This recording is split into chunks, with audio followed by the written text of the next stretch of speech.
All right, good morning, everybody. On what seems like a daily basis, we're barraged with statistics and forecasts and reports and data related to the health of the economy. But from the first days of this administration, amidst the worst economic crisis since the Great Depression, I've said that the truest measure of progress would be whether or not we were creating jobs. That's what matters in people's lives. What matters is whether someone who needs a job can find work, whether people can provide for their families and save for the future and achieve some measure of economic security. Everything we've done has been with this goal in mind. And today I'm happy to report that we received some very encouraging news. In April, the economy added 290,000 jobs, with the vast majority, approximately 230,000, coming from the private sector. This is the largest monthly increase in 4 years. And we created 121,000 more jobs in February and March than previously estimated, which means we've now seen job growth for 4 months in a row. These numbers are particularly heartening when you consider where we were a year ago, with an economy in free fall. At the height of the downturn, around the time that I took office, we were losing an average of 750,000 jobs per month. So this news comes on the heels of a report last week that the overall output of our economy, our GDP, is increasing. We now know that the economy has been growing for the better part of a year. And this steady growth is starting to give businesses the confidence to expand and to hire new people. I should also note that the unemployment rate ticked up slightly from 9.7 to 9.9. Given the strength of these job numbers, this may seem contradictory, but this increase is largely a reflection of the fact that workers who had dropped out of the workforce entirely are now seeing jobs again and are now seeking jobs again, encouraged by better prospects. Now, I want to emphasize, the economic crisis we've faced has inflicted a lot of damage on families and businesses across our country, and it's going to take time to repair and rebuild. Over the course of this recession, more than 8 million jobs were lost. So there are a lot of people out there who are still experiencing real hardship. And we've got to be mindful that today's job numbers, while welcome, leave us with a lot of work to do. It's going to take time to achieve the strong and sustained job growth that is necessary. And of course, long before this recession hit, for a decade, middle-class families had been experiencing a sense of declining economic security. So yes, we've got a ways to go, but we've also come a very long way. And we can see that the difficult and at times unpopular steps that we've taken over the past year are making a difference. Productivity is up. The hours people are working are up. Both are signs the company may be hiring more workers in the months to come. We saw the largest increase in manufacturing employment since 1998, and we can see the benefits of our Recovery Act and the strong employment reports from construction and other sectors where we've made key investments in creating and saving jobs. Of course, there are limits to what the government can do. The true engine of job growth in this country will always be the private sector. That's why we are very pleased to see the strong employment growth on the private sector side. What government can do is help create the conditions for companies to hire again. What it can do is build the infrastructure and offer the incentives that will allow small businesses to add workers, that will help entrepreneurs take a chance on an idea, that will lead manufacturers to set up shop, not overseas, but right here in the United States of America. And that's what we've been doing.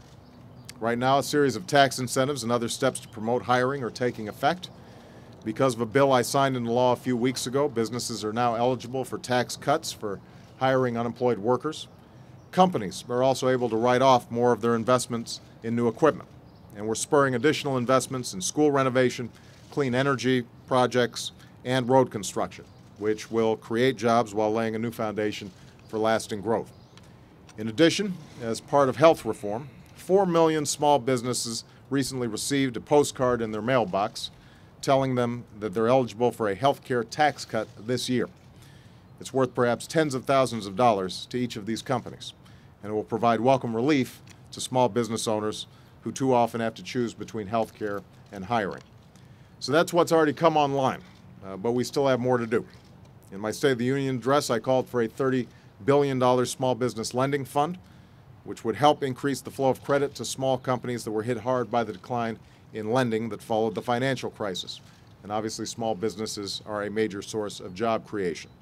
This morning, we sent draft legislation to Congress on this fund, which now includes a new state small business credit initiative. This state initiative, which was designed with the help of governors and members of both the House and the Senate, will help expand lending for small businesses and manufacturers at a time when budget shortfalls are leading states to cut back on vitally important lending programs. In addition, with state and local governments facing huge budget gaps, we're seeing layoffs of teachers, police officers, firefighters, and other essential public servants, which not only harms the economy, but also the community and the economy as a whole. So we are working with Congress to find ways to keep our teachers in the classrooms, the police officers on the beat, and firefighters on call. A few months ago, I also proposed giving people rebates to upgrade the energy efficiencies of their home. This will not only save families money, it'll create jobs in hard-hit construction and manufacturing sectors, since things like windows and insulation are overwhelmingly made in the United States of America. I was gratified to see a bipartisan vote to pass this proposal, called Homestar, in the House of Representatives yesterday. I'm calling on the Senate to act as well. And I'm urging Congress to expand the clean energy manufacturing tax credit, which is helping create jobs across America building wind turbines and solar panels. Even as we take these steps to increase hiring in the short and long run, we're also mindful of other economic factors that can emerge. So I want to speak to the unusual market activity that took place yesterday on Wall Street. The regulatory authorities are evaluating this closely with a concern for protecting investors and preventing this from happening again. And they will make findings of their review public along with recommendations for appropriate action. I also spoke this morning with German Chancellor Merkel regarding economic and financial developments in Europe. We agreed on the importance of a strong policy response by the affected countries and a strong financial response from the international community. I made clear that the United States supports these efforts and will continue to cooperate with European authorities and the IMF during this critical period. So this week's job numbers come as a relief to Americans who found a job, but it offers obviously little comfort to those who are still out of work. So to those who are out there still looking, I give you my word that I'm going to keep fighting every single day to create jobs and opportunities for people. Every one of my team that's standing alongside me here has the same sense of mission. We're not going to rest until we've put this difficult chapter behind us, and I won't rest until you and millions of your neighbors caught up in these storms are able to find a good job and reach a brighter day. Thank you very much, everybody.